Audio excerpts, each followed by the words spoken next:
lorsqu'on a ouvert la ligne New York, j'ai tapé du poing sur la table. J'ai dit, soit il n'y a pas de vol, il n'y a pas de vol. Et s'il y a du vol, je ne comprends pas que ce soit de Francfort. Je l'ai expliqué à la ministre. Elle m'a dit que dès cette semaine, la ligne Paris-Tel Aviv-Paris serait rétablie.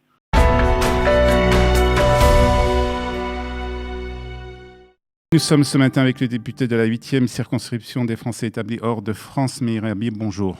Oui, bonjour Olivier Granulic. Merci d'être avec nous ce matin, Meir, pour parler d'un sujet qui est très important, très commenté aussi en Israël, mais je sais aussi dans la communauté juive en France. C'est le problème des milliers d'Israéliens qui sont bloqués actuellement à l'étranger, particulièrement en France, du fait qu'il n'y a plus de vols entre Paris et Tel Aviv. Alors, vous avez écrit hier, je sais que vous êtes particulièrement actif, vous êtes adressé au Premier ministre, mais vous avez écrit hier une lettre. Vous êtes un peu en colère, en fait, contre la ministre des Transports, Miri Regev. Oui, je crois que trop, c'est trop. J'ai dit, ça suffit. Il y a eu des promesses qui ont été faites par la ministre, qui m'ont été faites par la ministre il y a maintenant une dizaine de jours de cela. En l'occurrence, lorsqu'on a ouvert la ligne New York, j'ai tapé du poing sur la table, j'ai dit, OK, les Français sont une communauté qui sont disciplinés, peut-être la plus sioniste, la plus engagée par rapport à Israël. Et je ne supporte pas que, OK, soit il n'y a pas de vol, il n'y a pas de vol. Et s'il y a des vols, je ne comprends pas que ce soit de Francfort. Je ne l'ai pas compris depuis le début. Je l'ai expliqué à la ministre. Elle l'a compris. Elle m'a dit que dès cette semaine, des vols, la ligne Paris-Tel Aviv-Paris serait rétablie. Alors, c'est vrai qu'il y a eu un vol de ligne, ça ne suffit pas. Alors, hier, il semblerait que, donc j'ai tapé du poing sur la table, j'ai réécrit au Premier ministre, on parlera un peu après de l'engagement qu'il a pris par rapport à moyen terme, mais là, on parle de court terme. Ouais. On parle de ces familles qui sont obligées de partir avec des femmes, des enfants, d'aller à Strasbourg, puis de Strasbourg à Francfort. Il faut à peu près 24 heures pour venir de France en Israël. En plus, la Vadat Regim ne répond pas à toutes les demandes. J'ai des cas incroyables. Les gens viennent vers moi, même si moi je suis député français, pas député israélien, mais c'est très difficile de rester insensible à ces cas invraisemblables, incroyables. Vous recevez, je crois, des dizaines de cas chaque jour, hein, de personnes qui sont dans des situations tragiques, des personnes qui veulent visiter leurs parents qui sont mourants, ou des personnes qui veulent assister à des enterrements, et il n'y a pas vraiment de réponse pour ces personnes. On nous dit qu'il y a des règles, donc il doit y avoir des règles. Il y a des gens qui sont dans les règles, qui peuvent aller en Israël. C'est-à-dire, par exemple, qui ont des parents qui sont dans des situations en phase terminale et qui doivent se rendre en France ou vice-versa en Israël. Je ne veux pas donner des cas. Il y a des gens, y compris que les auditeurs connaissent pour des raisons d'éthique. Je ne préfère le garder pour moi. Je dis simplement que souvent, alors manifestement c'est en train de changer parce que depuis hier j'ai reçu plusieurs personnes qui m'ont dit on a reçu la réponse, entre parenthèses positive ou négative, et des fois il n'y a même pas de réponse parce que des fois les règles sont claires. Quelqu'un qui va soit à Dieu ne plaise, Chas Shalom, quelqu'un qui a un enterrement doit pouvoir voyager et il doit pas, en plus au-delà de la douleur d'avoir disons la perte d'un être cher, en plus galérer pour avoir une autorisation de rentrer en France ou en Israël, et en plus de passer par Francfort et de mettre 24 heures. Trop, c'est trop. Ça suffit. Voilà, on ne peut pas, évidemment, je suis même intervenu auprès du ministre directement. En l'occurrence, dans quelques jours, il va avoir l'ascara des enfants de Toulouse et du Rav Jonathan Sandler, et j'ai eu un appel déchirant de Jacob Monsonego. Je lui dis, Jacob, je prends ça sur moi. J'ai appelé directement le Premier ministre. Et j'ai appelé Tzachi Hanegbi et il m'a appelé avant Shabbat pour me dire qu'il avait reçu. D'ailleurs, ils sont évidemment mobilisés tous les deux et on a résolu la question. Mais on ne peut pas le faire pour chaque personne. C'est justement ça.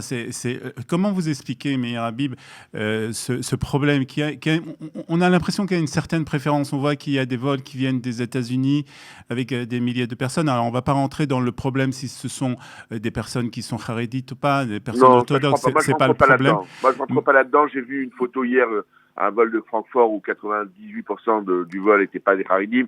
Et je pense que vraiment pas. Je crois qu'il y a mais quand même, on a l'impression ici en Israël, et je pense que vous partagez cette impression, qu'il y a une préférence pour certains pays. Alors, il est certain que les Américains ont imposé aux Israéliens que, au-delà d'El Al, les Américains, les États-Unis sur les États-Unis, puissent rétablir une ligne, la ligne, disons, que les avions américains puissent décoller et atterrir d'Israël.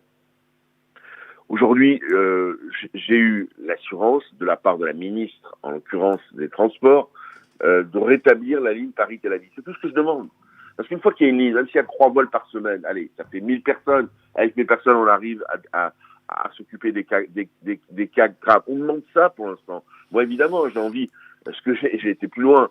J'ai demandé déjà maintenant, il y a près de 3 semaines, au Premier ministre, de la possibilité de dupliquer l'accord qui va être en vigueur avec Chypre et la Grèce, pour faire en sorte que toutes les personnes vaccinées puissent rentrer en Israël et vice-versa. Ouais. C'est ça que j'ai demandé. Et il a accepté, à partir du moment sur un principe de réciprocité. Le seul souci, comme vous le savez, Olivier Gradinic, c'est que les Français sont très peu vaccinés. Et qu'en Israël, aujourd'hui, 80% pratiquement de la population est vaccinée, alors qu'en Israël, en France, on n'est pas à 5% de la population. C'est un véritable...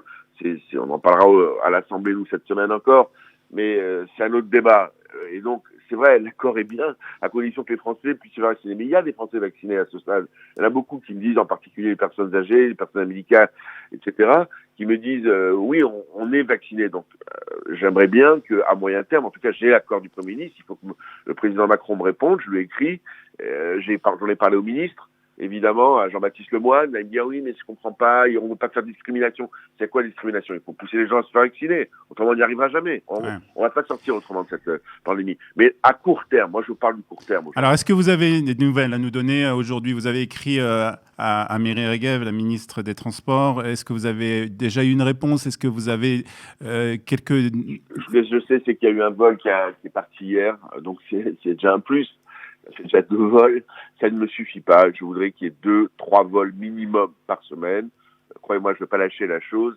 Je vais parler au Premier ministre à qui j'ai envoyé la copie hier. Je n'ai pas eu hier soir, même pas pour me cacher, essayer de le joindre.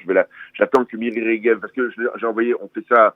Évidemment, la lettre, je l'ai envoyée de façon par mail, mais aujourd'hui, on travaille comme ça. Je l'ai même envoyé d'ailleurs par texto sur son portable pour qu'elle l'ait bien. Mon assistante l'a envoyé à son directeur de cabinet. On fait les choses. Il faut aujourd'hui taper du poing sur la table. Les Français, aujourd'hui, ne sont pas la dernière roue du carrosse. Il y a des paroles qui ont été données. Je veux aujourd'hui que la parole soit respectée. Je souhaite, je demande, j'exige que la ligne Paris-Tel Aviv soit rétablie. C'est une question d'éthique, c'est une question de normal. Je ne peux plus voir ces cas invraisemblables. Je ne peux plus faire un pas dans la rue sans que des personnes me pendent. Alors, la majorité des gens, c'est pour me dire quand est-ce qu'on va voir nos enfants. Ça, je le comprends aussi. C'est aussi. Ou le cas contraire aussi, ou le cas contraire des enfants qui veulent rentrer en France pour voir leurs enfants. Alors, on a réussi. J'ai vu, par exemple, que cette semaine, là, peut-être hier, là, j'ai eu un message des Khayalim Bodedim qui ont réussi à avoir le Ishour pour aller voir leurs parents. Ça bouge un tout petit peu, ils commencent à répondre. Déjà, ils ne répondaient pas. Voilà, mais ça pour terminer, Meir Habib, est-ce que peut-être les élections vont être un peu la réponse à cette problématique et l'ouverture de l'aéroport, on en parlait ce matin, l'ouverture de l'aéroport justement pour permettre aux Israéliens de revenir en Israël pour voter le 23 mars prochain? Oui, tout à fait. Bon, il semblerait qu'il y a eu... tout le monde souhaite... Mais pour moi, c'est important que les Israéliens puissent venir voter. C'est aussi très important que les gens, pour des questions humanitaires, puissent rester en Israël. Tout est important. Voilà. Donc, la bonne nouvelle, c'est que vous êtes dans un pays qui est vacciné, qui se vaccine. La bonne nouvelle est pour l'avoir vu de mes propres yeux, parce que j'ai passé des heures avec le Premier ministre et à titre personnel chez lui à la maison. J'ai vu, c'était incroyable. Un jour, j'écrirai sur tout ça. J'ai vu comment à 1h30, 2h du matin, il avait les patrons des grands laboratoires au monde pour avoir plus de vaccins, plus 100 000, plus 500 000, pour d'organiser la chaîne du froid pour faire en sorte que ça arrive. Et c'est unique. Et c'est unique. Et là, ce qu'il explique maintenant, c'est que comme la pandémie, manifestement, personne ne sait combien de temps sera efficace le vaccin, il est en train déjà de prévoir des dizaines de millions supplémentaires pour après 6 mois, 1 an ou 1 an et demi, on va voir combien de temps a fait l'effet. Écoutez, on va essayer de rester positif dans cette période si compliquée et de dire que vous êtes dans un pays qui reste aujourd'hui un exemple mondial au niveau de la lutte contre ce terrible virus. On conclura sur ça. Merci Meir Habib, député de la 8e circonscription des Français établis hors de France. Merci d'avoir été ce matin avec nous sur Studio Qualité.